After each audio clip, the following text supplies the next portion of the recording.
Hell yeah, he does. Are we All live? right. Welcome back, everybody. Oh, We're back. After a little hiatus. Took the week off. We're back. What day is today? Monday the 14th. It is ice cold outside in the capital city here in Michigan. Yeah, I'm sure. I don't know what it's called, but Lansing, MI. Man, we got another wild weekend in sports, NFL and college. We had, just a unbelievable weekend as usual. It's going to be unbelievable down the stretch the rest of the way, pretty much. But I think we got to start with the main story of the day here, guys. A tragedy in Charlottesville. Truthfully, an ex-Virginia player shot and killed 3 other of his teammates.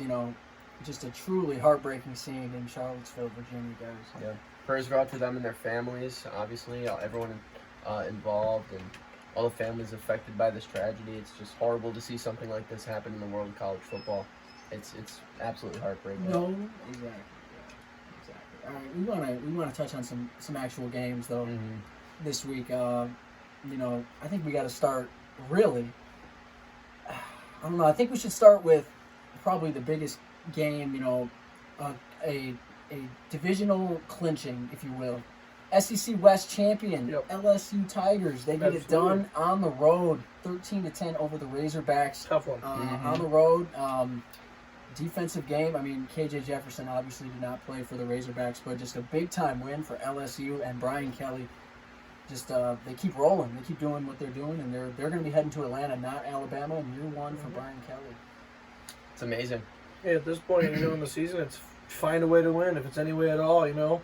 At this point, you're clinched, and now you just gotta make it. You just gotta get through. I came into that game kind of scratching my head at a 3-point spread, but it was just exactly perfectly, that. yeah, It perfectly. exactly was that. And, Exactly. it was 13-10. How about this for a stat? Both quarterbacks did not throw for 100 yards in this game. They were both under 100 yards for the game. It was.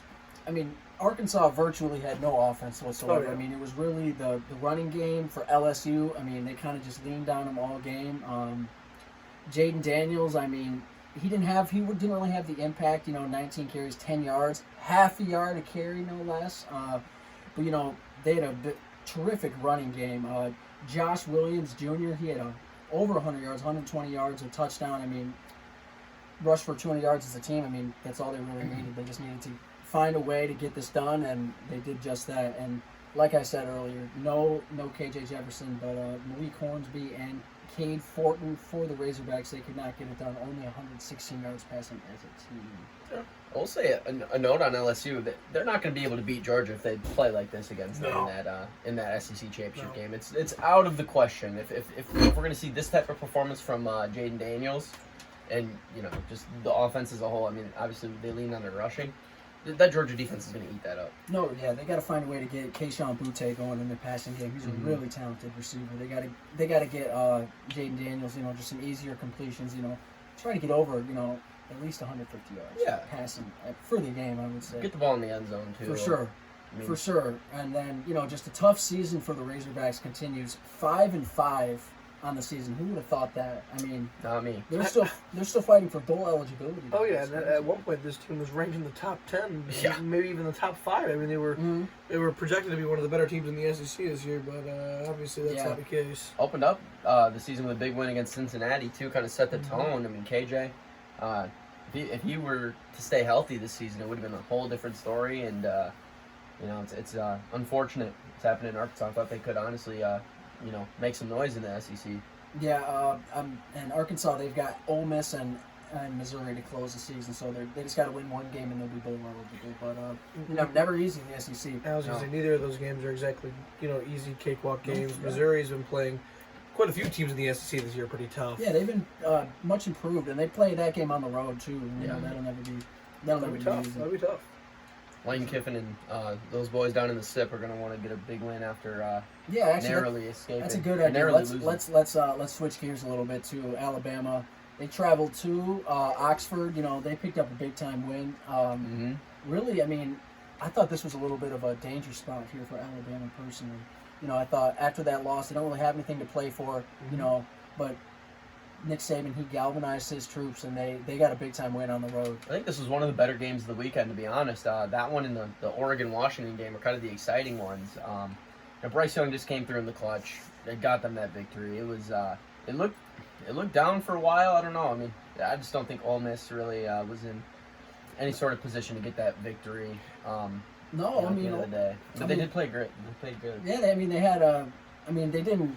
This was the number one rushing team in FBS coming into the game, and I mean, they were held to under 200 yards, 3.9 yards per carry. I mean, salute to that Alabama defense. They've had their share of troubles this year, but they responded in a big time way after that game against who did they play last week? LSU. Oh, yeah, it was LSU. Yeah, and Jahmyr Gibbs only 6 carries, so I don't know what his deal is, if he's injured or not, but. I'm not sure.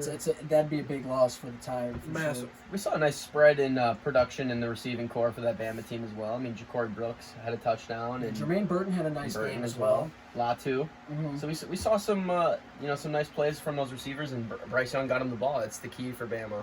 I mean, it's always kind of been their bread and butter, along with having an elite running game, like we mentioned. But this is not a Bama team of the past. It's just not. We can confidently say that now, and as we've kind of known this for the past couple weeks, I don't think. I mean, coming into the year, if you would have said that they would have struggled, I wouldn't say struggled, but been as close of a game with this Ole Miss team, transfer loaded team, I wouldn't have believed it. But it is the way it is. They're currently ranked 9th. Yeah, freshman Quinshaw Judkins had a big game on the ground for the Rebels, 135 yards. He's been terrific for the Rebels all season. And I mean, TCU transfer Zach Evans, we haven't really heard much of him this season. We thought he would be their lead horse, and he's been kind of quiet. I know he's battled some injuries, but Quinshaw Judkins has really taken that running back 1 spot in Oxford. And it'll be interesting to see what happens with Lane Kiffin this offseason. There's been a lot of rumors about him and the Auburn job.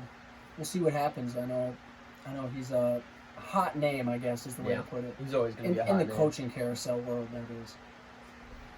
I want to mention too that this is, I believe, the first time in the college football playoff era that we won't see Alabama And Clemson, in the playoffs. I mean, Alabama was the real strike of the name here because, I mean, it's been what I think we're at year about 7 or 8 in this new era, and they've been there every single time, I believe. Bama, no, they haven't. They played Michigan. They didn't make it when LSU. LSU True, made it 2019. 2019-2020 season. They played Michigan. I can't remember the exact bowl, but the Orange Bowl. In the correct? Orange Bowl, yeah, they played Michigan. Michigan got smoked. Yeah, Jerry Judy happened. Yeah, They did shellac. the Don Brown happened. Yeah, Dr. Blitz did not arrive. All right, let's go to the other side of the country real quick. I want to talk about the Washington Huskies real quick. This team, I guess I should say both coaches. This is a big rivalry game. Both coaches, first-year head coaches in this rivalry, and Kalen DeBoer got the best of Dan Lanning in just a duel. I mean, 37-34. Oregon, they were really in control of this game. They rushed for 312 yards and lost. I mean, 312 yards, 6.1 yards per carry. That's unbelievable. And I mean, the call that really kind of turned the tide for the Ducks was that 4th down call. I mean, the running back slips, and Dan Lanning, he went for it on his own like 30-yard line. Gave the Huskies great field position. They kicked the game-winning field goal with under a minute left. And I mean, that pretty much was the story of this game. I mean, Michael Penix was unbelievable. Like we've seen, he has been at Indiana, 400 yards passing. I mean, this is a really dangerous Husky team. I want to talk also about what could be, a questionable call down the line. Obviously, in the final drive, Bo Nix is kind of moving the team. They're about the 50-yard line, and they throw a deep comeback kind of out route out on the far left side of the field, and he catches the ball, puts them in field goal range. Ref throws a flag, illegal touching. Yes, that was a huge, a crucial call, I should say. Super close, too. I mean, razor close call. I mean, there was a lot of talk about was he forced out of bounds, too, or not, and obviously they can't review that in that situation there, but I guess it's going to be something that's debated in this rivalry for a long time, I guess, as we should say. But, I mean, I think we got to talk about the Huskies receiving corps. This is kind of an underrated group, I should say, with Jalen McMillan and Jalen Polk. And Romo Dunze, I mean, they just got some guys, and I mean, obviously Michael Penix can get them the ball in any spot. I mean, this guy can make every throw, a lefty no less, and he's just a big time quarterback. But the Ducks, I mean, they fall to 8-2 now. They're still pretty much in the driver's seat in the Pac-12. I mean, the Ducks, I mean, they close the season with Utah and at Oregon State, so obviously the meat of their schedule is just kind of getting here. But, Yeah. But I mean, the Pac-12 races, this kind of throws a wrench in everything for sure. And we got another game to touch on later in the Pac-12 that really kind of muddies the waters even more. Yeah, if you were Oregon and had any chance of making the playoff, you needed to win both of these games down the stretch because that Week 1 performance against Georgia, it just wasn't pretty. But I believe that if they would have won out, it would have been enough to buy them that 4th spot. If they would have won their conference championship. But now I think that's completely out of the picture. I don't know if we'll even see a Pac-12 team in the playoff. Yeah, I mean, USC is the other one-loss team. They got that 1-point loss at Utah. Yep. But I mean, they Quality have loss. UCLA this weekend, and then I think they got Notre Dame to finish, and those are losable games as well. Tough games for sure. Yeah, I mean, I honestly think this is the Pac-12 this year's very improved conference. A lot of really good teams, deep conference, I should say. Tough for sure. I mean, yeah, and then Washington, like we were saying, they got a pretty easy schedule going the rest of the way. Colorado and then at Wazoo, but this Washington team is a dark horse team, I guess we should say, to make the Pac-12 championship game and maybe even win the Pac-12. Absolutely. Who knows? But let's get to the other game in the Pac-12 since we were touching on Washington. Let's go to Arizona, traveling to the Rose Bowl to play UCLA. The Fighting Jed Fishes, they get a big-time win. Their quarterback, Jaden DeLauro, really shined for them. He was phenomenal in the game. I think Zona went up 14-0 in the first quarter, and they really never looked back. I know UCLA made a slight run. I think they maybe even took the lead at one point, but Arizona was really in control for the majority of the game. I felt like. It was kind of a dud coming out of the Rose Bowl, Oh, absolutely. The UCLA team had some firepower and some hype behind them, so... Sure, I think maybe they were looking ahead to USC. Maybe a little bit of a look-ahead spot. So. But, I mean, obviously it's never... you don't want to lose to Zona. I mean, below 500, especially at home, too. But definitely. Big-time win for Arizona and Jed Fish. I know all 14 UCLA fans that go to their football games are livid right now. Oh, for sure. But I mean, it's for DTR. It's a horrible look for not only the team but his draft stock as a whole as well. I mean, this is a guy that had his hat in the Heisman race for a minute. You hate to see it, especially. I mean, this UCLA team was so quietly good. They were kind of sneaking their way in. Yeah, I mean, they were sneaking their way in to be a really, a contender for that Pac-12 and maybe even the playoffs with one loss. And obviously now we see that's not going to come true. It's not going to come to fruition for them. Yeah, Zach Charbonnet, 181 yards on the ground, too, and it was just a losing effort, like I said. 3 touchdowns for Charbonnet. Yeah. That's incredible. He's a stud, man. He's a stud. He's played good all year.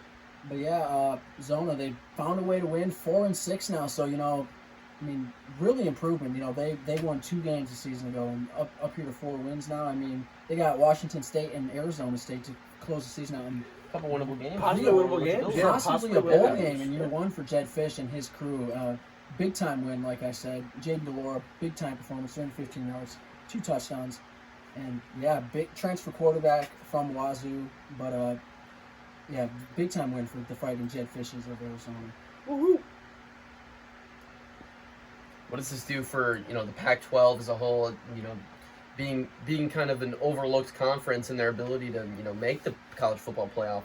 The shakeup has kind of narrowed itself down. We were talking a couple weeks ago. I mean, I think that it's kind of ironic that we're seeing the fallout of the Pac-12 with teams leaving and moving to other conferences as they all premiere. They rear their heads on the biggest stage. You know what I'm saying? It's like, these guys are finally coming to what we expected them to be in that conference. This really competitive, high firepower conference, and it's gonna fall apart now. Two of the best teams in the conference this year are leaving. Mm-hmm. Yeah, and USC, Oregon, and Utah, I guess, all tied for first place in the Pac-12. I guess USC's got a half-game lead since 7-1. The rest of the teams are 6-1. But I guess this is kind of really turning into a 3-team race since the Pac-12, they got rid of their divisions. They now do the top two win percentage teams in the conference, they go to the Pac-12 championship. But they still have divisions, but they don't really use them for anything. I believe that's the way it should be across all conferences. I think the Big Ten needs to adopt that philosophy and ditch the Big Ten East and West, because we've seen obviously over these past couple years with what a disaster the Big Ten West has been. Absolutely. And continues to be. Even this year, I was going to say even this year. But yeah, anyway, Pac-12, riveting conference, going to be a dynamite finish there. It's going to be must-watch TV. Let's talk about another team real quick here. We were talking on the last show about Drake May at North Carolina. You know, they continue to just win games. They beat Wake this weekend on the road. I think they're 9-1. Yep, 9-1. Yes, sir. But this guy, Drake May, I feel like the national media is kind of starting to pick up on what he's doing. I mean, it's about damn time. I agree, and you know, he's been like the catalyst. Like I said, he threw for 450 yards this last Saturday. Absolutely. And, 3 touchdowns. yeah, it's 71 yards rushing as well. I mean, you can't say much more. I mean, 6-0 in the conference right now. They're looking to go to the ACC championship, and like I said, potentially, hopefully, beat Clemson. And then Is that enough to get Drake May to New York, though? I mean, Drake May believe should be the Heisman favorite statistically if we look at it right now. Yeah. I mean, Ohio State has played nobody, and Drake May's stats are higher, are better. Yeah, They're better better than than Stroud's at the moment. I mean, I think that him and Stroud should be neck and neck with Blake Corum, if not tied or shortly behind in that race. I think that they should be the top 3. Easily, most definitely. Did Pitt win the ACC last year? Yes. Yes. I think if the Tar Heels can win the ACC, I think I would say Drake May almost has locked his Heisman spot up. Oh, for And sure. he He absolutely will should be be. in New York, and he should. Well, not to He mention should. with how far Notre Dame has come in the second half of the season, and obviously breaking the ranking this week. We're looking at, it could be a quality loss coming down in the end here, and a very valid argument for Drake May in his first season with the Tar Heels to make the playoffs. Yeah. So Do we think a guy like Drake May is going to catch that invite over a dude like Hendon Hooker, had a better body of work toward the beginning and middle of the season? I mean, Drake May's been consistent throughout, but it's kind of like we mentioned, under the radar. it's tough, but Drake May has it on paper. You know what I'm saying? Like, on paper, obviously, Hendon has the big win over Alabama. But that, at the end of the day, that's going to be it for Hendon on his resume. I mean, a couple of SEC wins and stuff. But, I mean, Drake May comes in, beats what's more than likely going to be an 11-1 Clemson team in the ACC championship. You can't say that he's not got the resume at that point. That's going to be Drake May's big, Heisman. It's the signature win. appearance. Yeah, the they're signature win. missing that signature win. They're ranked 15th in the AP right now. Or I guess the college football playoff rankings. Which is terrible. Super disrespectful to that North Carolina team. I agree, and they got the pieces too, especially at receiver as well. They got Josh Downs, like we were talking about on the last show. But dangerous team out of the ACC, team to watch out for sure. Oh, absolutely. Most definitely. I think that's a team that can beat Clemson in that championship. For sure. With the passing game that they have and the receivers that they have, I think that they pose a matchup nightmare for those defensive backs at Clemson. That and Clemson's lack of the firepower on offense. Well, that and the will to change out DJ Uiagalelei. I mean, listen, I'm a big fan of DJ. I love him as a player, and he's a fantastic See person. him succeed. But there's got to be a point where you go, hey man, like, you're not getting it done on the level we expect you to get it done here at Clemson, and at least give the other kid a shot. Yeah, I see mean, what he can do. Klubnik deserves Cade a shot. Klubnik is a very good quarterback, and he's very talented. I think he deserves at least a shot. I mean, I know DJ is obviously not a. I mean, I guess you could compare him to Kelly Bryant right at the moment, but I mean, this is almost like a possibility of a Trevor Lawrence second coming. Freshman comes in and kind of saves the day. We're gonna have to see Dabo make a Jim Harbaugh decision at the beginning of the next season. For sure. If not now, if not now. to close the year. Oh yeah, we saw Kelly Bryant get replaced by yeah. Trevor Lawrence, Exactly. and they never really looked back. Kelly hit the portal, and I mean, maybe we'll see something like that in the ACC championship. And Kelly was not a bad quarterback at Clemson, not at playoff. all. That's what I'm saying.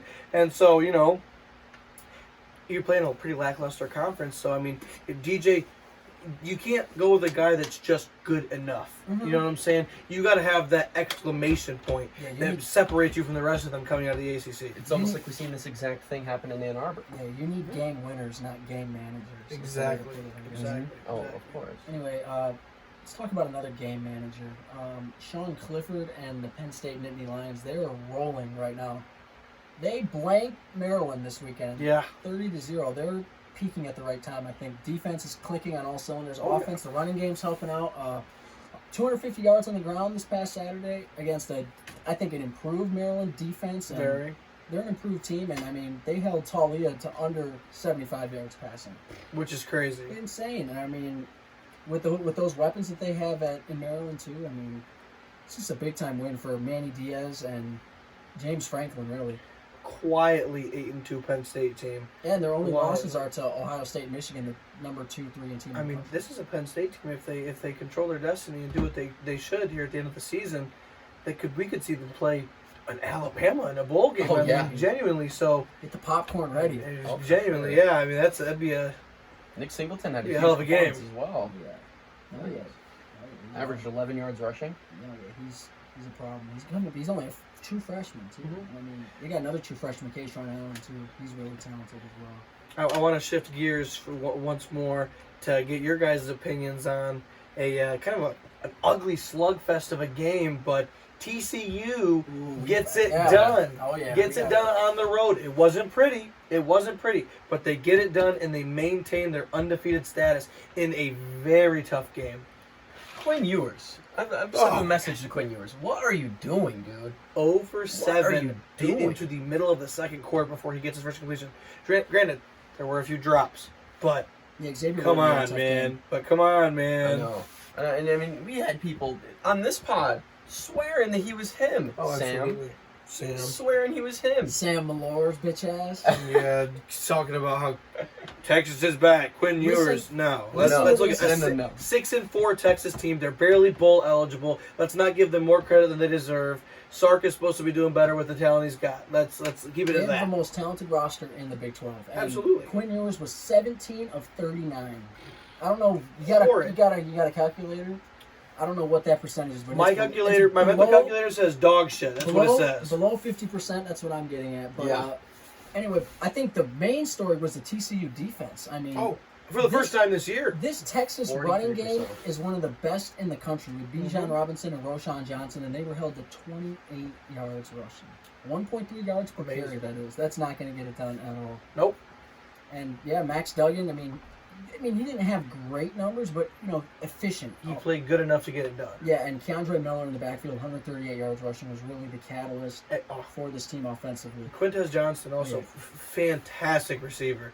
I mean, we've seen him make big play after big play, week after week. So, Mhm. he had a couple nice big plays this past weekend. Yeah, too. he had the game-sealing catch pretty much to secure the first down and allowed TCU to take some knees and just get out of there with a victory. But Love What to a- see this one from TCU. Yeah, for love to sure. see it. We've been very Huge win for respectful TCU. on TCU's behalf on this podcast, and I believe that it still holds true. Yeah, Sonny Very Dykes talented team. has his team 10-0 right now, and I mean they're going to be playing in the Big 12 championship game as Yep. is right now. Clinched it. They could lose the next 2 games and they'd still be there. But Absolutely. I want to talk about the spread real quick. Texas was favored by 7.5. Yeah. And I mean, they barely scored 7.5. They scored 10 points. I think that a lot of it has to do with TCU traveling to Texas. Right. As Texas is, the environment there has proven to be produce close games this year.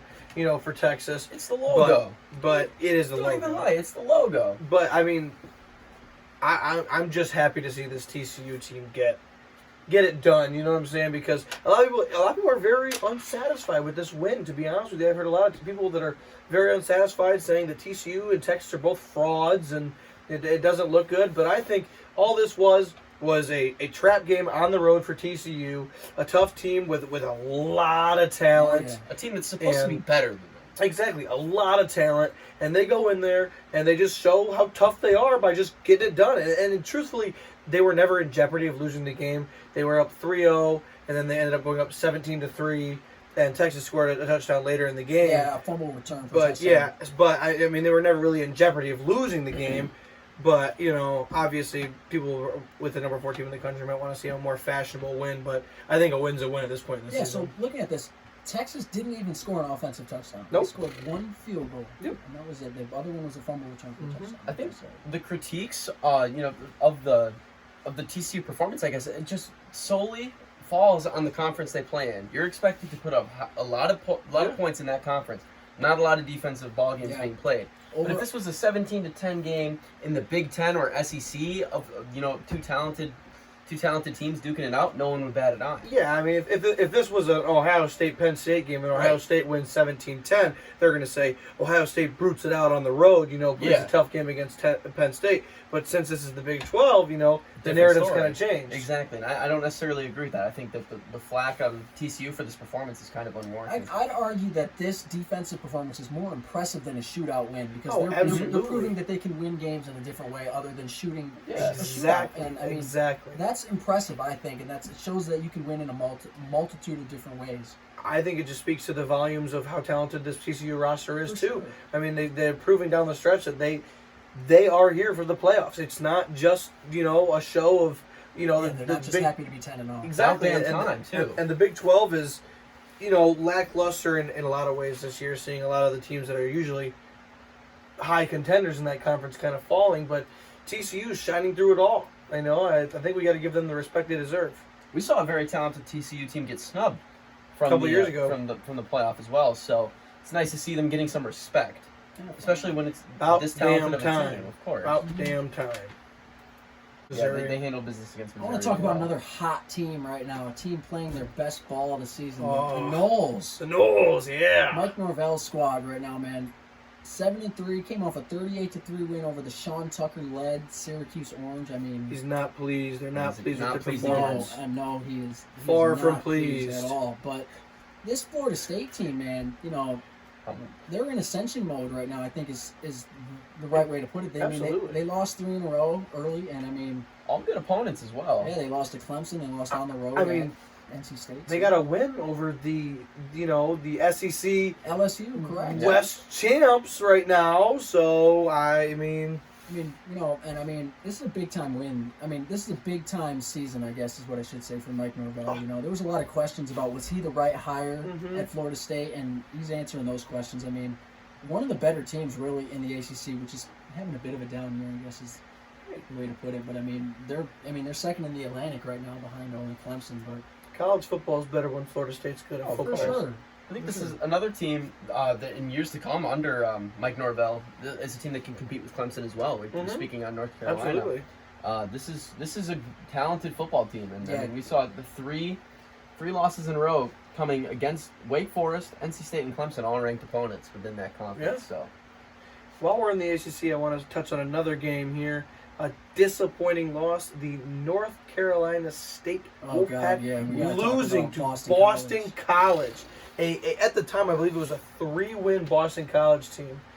3 wins now. 3 wins now. 2-win Boston College team, getting it done. Obviously, no Leary, but you gotta think it at some point with North Carolina State. That guy's not gonna mean your whole team. I mean, you gotta get it done at some point. You're still ranked. So you're expected to perform, and they didn't. This BC team, Boston College lost to UConn. UConn lost to the Huskies. Bowl eligible UConn. Let me say this year. Jim Mora. Bowl eligible. Let's not scoff at the Huskies. But anyway, this Boston College team, they had some pieces coming into the season. I really thought this would be a dark horse team in ACC. With Phil Jerkovic at quarterback and Zay Flowers at receiver. They had 2 talented players right there. Talk about potential number 1 pick, like dark horse in the NFL draft coming up with Phil Jerkovic. But tough season for BC, but the big time win, like I said, over NC State. But they got a tough road coming up with Notre Dame coming to town. But also Duke too. Yeah, but Duke and Rutgers. Duke has had a quietly good year. Season. Quiet. Duke didn't they come? They played Kansas, and they're both undefeated. They beat the Big Cats too. Yeah. Oh, they did beat did they? That's all. They beat the Big Cats. Where's the Big Cats? I can't find it. The Wildcats? Yeah. Go Big Cats. Oh, yeah. We got anything else, guys? Any other games we want to touch on? USC got it done. USC, wait. Let's per usual. Let's talk about what's going on this upcoming weekend. I guess. Yeah, of course. Yeah, give a shoot. All right, preview. Yeah, let's do a little preview of Week 12 real quick. Maction? I'm kidding. No. Never mind. Before we talk about this upcoming, I want to talk about another team. The Commodores of Vanderbilt. They beat Kentucky this weekend. Oh, yeah. First in 26 games. Yes, SEC. first SEC win in 26 games. Beautiful. And Will Levis, he was atrocious. 11 for 23, 109 yards and a pick. I mean, Number one pick my ass. yeah, I mean, he's really not playing like even like a top 5 round quarterback right now. I mean, but Agreed. this Vanderbilt team, they're really, turning a corner here, I guess is the way to put it. Great defensive showing. I think they're really starting to kind of turn the page a little bit. Maybe start to become a competitive team here in the SEC. Who do they have to end the season here? They're 4-6. The Doors? Yeah. Oh man. They got Florida coming up. I mean, Florida's playing good ball too, and I mean Yikes. Tennessee.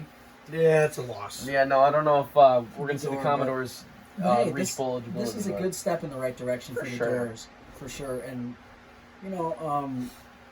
yeah, I mean, there's not much more to say here really, but good win for the Doors.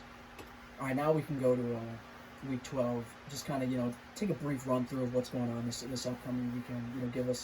Give our thoughts and predictions. I guess briefly though. We won't take too long on this. Oh, I wanted to also shout out that the Big Ten West favorites, Illinois falling to Purdue as well. Oh yeah, so Big win for Purdue. That's a crapshoot in the Big Ten West at this point now. 3-way tie atop the Big Ten West right now. It's gonna be crazy the rest of the way. there in the Big Let's Ten not West. spend too much time on that dog We shit can- conference. Yeah, there's a lot of tiebreakers there. Dog But shit division. we'll get into that next episode for sure when we get a bit of a clearer picture here. But Speaking of Illinois, they travel to Ann Arbor. yeah, Michigan laying 18 points here this upcoming weekend. I mean, I believe it. I do too. Yeah. And they're going to be without Chase Brown most likely. So I hammer Michigan minus 18 if you're betting on this game. Absolutely. TCU goes to Baylor, and they're Yeah, that favored by- game's catching my eye a little bit here. This is Baylor had a very ugly loss this past week. This is a bit of a trap game, though. I feel like for TCU, they've clinched Oh yeah. the Big 12 championship game already. I mean, I don't really know who TCU has left to check to the rest of the season. We're going to take a peek at that real quick.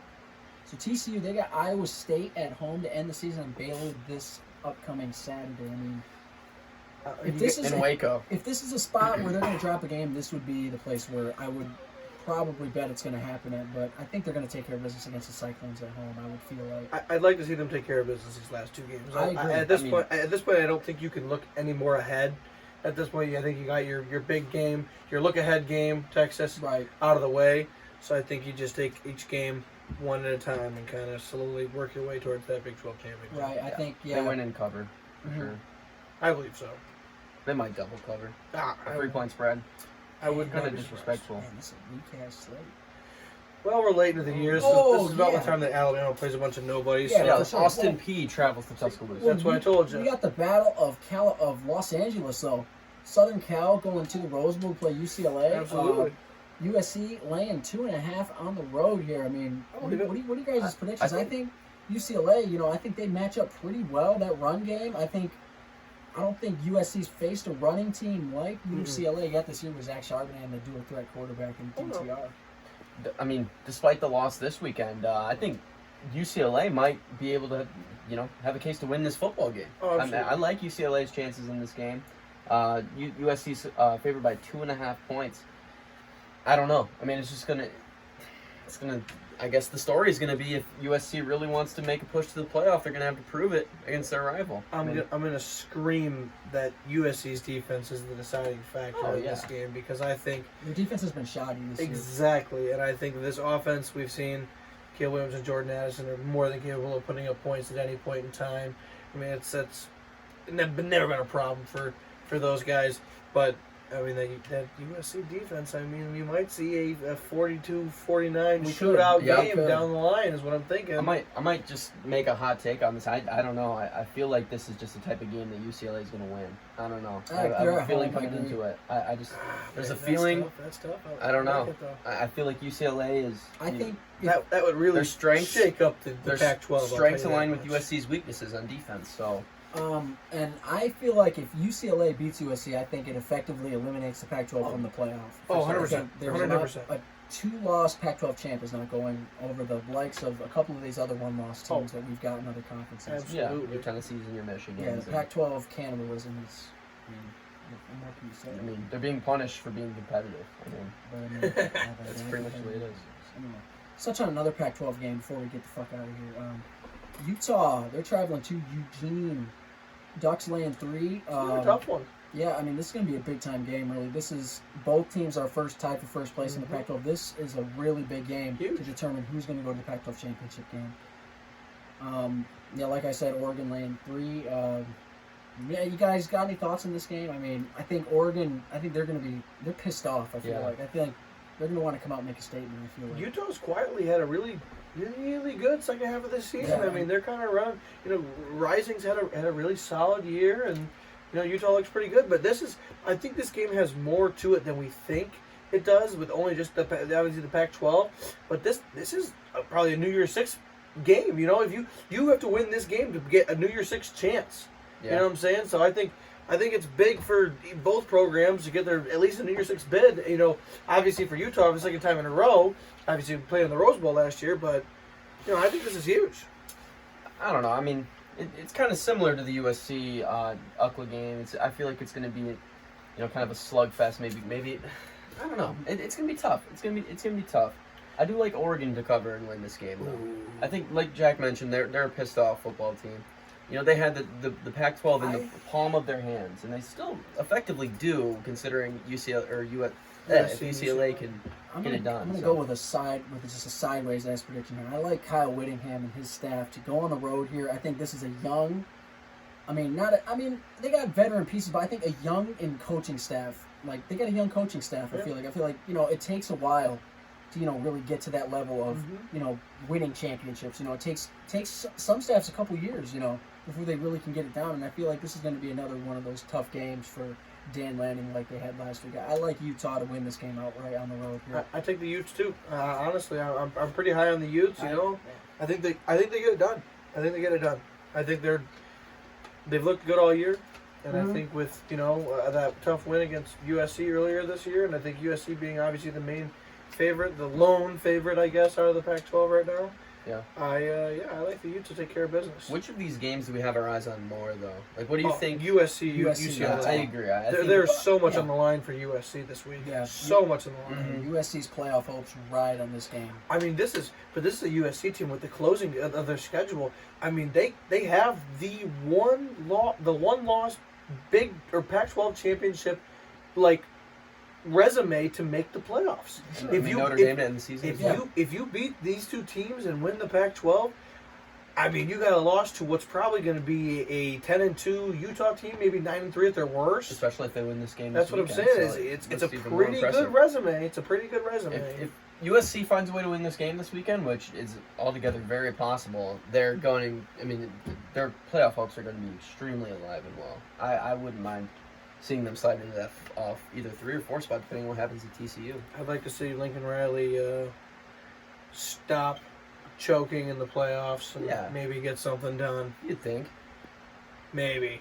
You'd think. Maybe. I think we touched all the bases pretty much. I know we want to get down. Spots. I know we want to get down and watch Monday Night Football. So damn straight. We're gonna wrap things up here. Thanks so much, for tuning in. You guys can catch us every couple days. Whenever the fuck we upload. But, You'll have much of a schedule. Yeah, we're working on it. We're working on it. All right. Peace out.